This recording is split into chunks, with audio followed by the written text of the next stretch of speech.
السلام علیکم دوستو، آج کی اس ویڈیو میں ہم بات کریں گے اللہ کے جلیل القدر پیغمبر حضرت سیدنا یونس علیہ السلام کے بارے میں۔ حضرت یونس علیہ السلام کا شمار عظیم پیغمبروں میں ہوتا ہے۔ آپ علیہ السلام کا ذکر قرآن میں بھی موجود ہے۔ اللہ تعالیٰ نے آپ کے نام سے ایک سورت بھی نازل کی تھی۔ آپ علیہ السلام کے والد کا نام متی تھا اور آپ حضرت ابراہیم علیہ السلام کی نسل سے تھے۔ آپ علیہ السلام کا ایک اور لقب ذنون کے نام سے بھی تھا۔ ذنون کا مطلب یعنی مچھلی والے۔ اللہ تعالیٰ نے آپ علیہ السلام کو نینوا نامی وادی کی طرف بھیجا تھا جو عراق میں واقع تھی۔ یہ وادی موصل کے بالمقابل تھی اور یہاں پر دریائے دجلہ بھی واقع تھا۔ قرآن میں اللہ پاک فرماتا ہے کہ آپ بے شک پیغمبروں میں سے تھے۔ اللہ تعالیٰ کے فرمان کے مطابق آپ علیہ السلام کو تقریباً 1 لاکھ لوگوں کی ہدایت کے لیے بھیجا گیا تھا۔ حضرت یونس علیہ السلام اللہ کے حکم سے اس بستی کی طرف گئے اور لوگوں کو واضح نصیحت کرنے لگے۔ یہ تمام لوگ کفر و شرک کی دلدل میں پھنسے ہوئے تھے۔ جب آپ علیہ السلام اس بستی کی طرف گئے تو ان لوگوں نے آپ کو شدید جھٹلایا اور آپ کو بہت مخالفت کا سامنا کرنا پڑا۔ آپ علیہ السلام ان لوگوں کی باتوں سے بہت زیادہ دل برداشتہ ہوئے اور انہیں عذاب کی نوید سنا کر وہاں سے چلے گئے۔ عذاب کس دن آپ لوگوں پر نازل ہوگا آپ علیہ السلام نے پہلے ہی اس کے بارے میں بتا دیا تھا۔ جب ان لوگوں نے اپنی طرف عذاب کو آتے ہوئے دیکھا تو یہ اللہ تعالیٰ کی طرف رجوع کرنے لگے۔ یہ سب لوگ اللہ کے آگے رونے لگے اور گڑ گڑانے لگے۔ اللہ تعالیٰ نے ان کے ایمان کو دیکھتے ہوئے اس قوم سے عذاب کو ہٹا لیا۔ قرآن میں اللہ تعالیٰ فرماتے ہیں کہ آپ علیہ السلام بھاگ کر کشتی میں سوار ہو گئے، اور جب آپ علیہ السلام کشتی میں سوار ہوئے تو سمندر کی موجیں ٹھاٹھیں مارنے لگی اور یہ سب لوگ گھبرا گئے اور کہنے لگے اپنا ساز و سامان سمندر میں پھینکو۔ ٹھاٹھیں مارتا ہوا سمندر اور موجیں ان لوگوں کو بے قرار کر رہی تھیں۔ کشتی کے زیادہ وزن کی وجہ سے فیصلہ کیا گیا کہ کوڑا ڈالا جائے گا، یعنی جس شخص کے نام کا کوڑا نکلے گا اسے اٹھا کر سمندر میں پھینک دیا جائے گا۔ جب کوڑا ڈالا گیا تو آپ علیہ السلام کا نام نکلا۔ کشتی میں موجود لوگوں نے کہا کہ آپ علیہ السلام معتبر ہیں اور پیغمبر ہیں، لہذا کوڑا دوبارہ ڈالا جائے۔ لہذا تیسری مرتبہ بھی آپ علیہ السلام کا نام نکلا اور آپ کو سمندر میں پھینک دیا گیا۔ جب آپ علیہ السلام پانی میں گرے تو اللہ اکبر، اتنی بڑی مچھلی آئی کہ اس نے آپ کو نگل لیا۔ اس مچھلی کو اللہ تعالیٰ نے بھیجا تھا اور کہا تھا کہ اس کی ہڈیاں اور گوشت تم پر حرام ہے، لہذا آپ علیہ السلام کو ایک دیوقمت مچھلی نے نگل لیا۔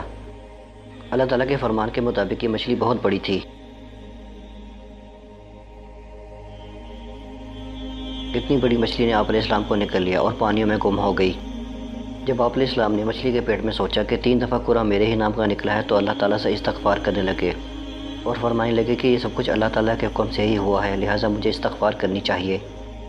بعض مورخین کے مطابق آپ مچھلی کے پیٹ میں 3 دن، 7 دن اور تقریباً 40 دن تک رہے۔ سورہ انبیاء میں اللہ تعالیٰ فرماتے ہیں کہ جب مچھلی کے پیٹ میں سمندر کے اندھیروں سے یونس نے ہمیں پکارا تو ہم اس کی طرف متوجہ ہوئے۔ سورہ صفات میں اللہ تعالیٰ فرماتے ہیں کہ اگر یہ استغفار نہ کرتے تو قیامت کے دن مچھلی کے پیٹ میں سے ہی نکل کر آتے۔ علماء کے مطابق یہ 3 اندھیرے تھے: مچھلی کے پیٹ کا اندھیرا، سمندر کا اندھیرا اور رات کا اندھیرا۔ علماء کے مطابق جب آپ سمندر کے اندھیروں میں سے تو آپ نے آبی جانوروں کی تسبیح کو بھی سنا۔ آپ علیہ السلام نے سمندر کے اندھیروں میں اللہ تعالیٰ کی تسبیح کچھ یوں بیان کی: لا الہ الا انت سبحانک انی کنت من الظالمین۔ اللہ تعالیٰ فرماتے ہیں کہ ہم نے اس کی توبہ قبول کی اور ہم ایمان والے کو ایسے ہی بخشش دیتے ہیں۔ تقریباً 40 روز کی گریہ زاری اور تسبیح کے بعد اللہ تعالیٰ نے ان کو نجات کا حکم دیا۔ اللہ تعالیٰ نے اس مچھلی کو حکم دیا اور وہ آپ علیہ السلام کو ساحل پر چھوڑ کر اندھیروں میں واپس چلے گئی۔ سورہ صفات میں اللہ تعالیٰ فرماتے ہیں کہ ہم نے اسے چٹیل میدان میں ڈال دیا۔ اس وقت وہ بہت زیادہ بیمار تھے۔ کچھ روز تک وہ میدان میں لیٹے رہے، پھر اللہ تعالیٰ نے اپنے حکم سے وہاں پر ایک بیل اگا دی۔ اللہ تعالیٰ فرماتے ہیں کہ مچھلی کے پیٹ میں رہنے کی وجہ سے ان کی جلد اتر گئی تھی اور وہ تکلیف میں تھے، لہٰذا اللہ تعالیٰ نے وہاں پر کدو کا درخت اگا دیا۔ کدو کے درخت کے پتے بڑے ہوتے ہیں اور ان پر سایہ کرنے لگے۔ ہوا چلنے کی وجہ سے آپ علیہ السلام کو تکلیف ہو رہی تھی، اس نے نہ صرف آپ کو سایہ مہیا کیا بلکہ آپ کو خوشبو بھی دیتے رہے۔ پھر آپ علیہ السلام اللہ تعالیٰ کے حکم سے تندرست ہوئے اور ایمان لائی ہوئی بستی کی طرف واپس چلے گئے۔ اب نبی کریم صلی اللہ علیہ وآلہ وسلم کو اللہ تعالیٰ نے حضرت یونس علیہ السلام کا واقعہ اشارتاً سمجھایا تھا، یعنی آپ صلی اللہ علیہ وآلہ وسلم ہمت نہیں ہارنا۔ دوستوں میں امید کرتا ہوں میری آج کی ویڈیو آپ کو پسند آئی ہوگی۔ پسند آنے کی صورت میں اس ویڈیو کو لائک کریں، اس چینل کو سبسکرائب کر دیں اور بیل آئیکن پر لازمی کلک کریں تاکہ آنے والی نئی ویڈیوز کا نوٹیفیکیشن آپ کو بر وقت مل سکے۔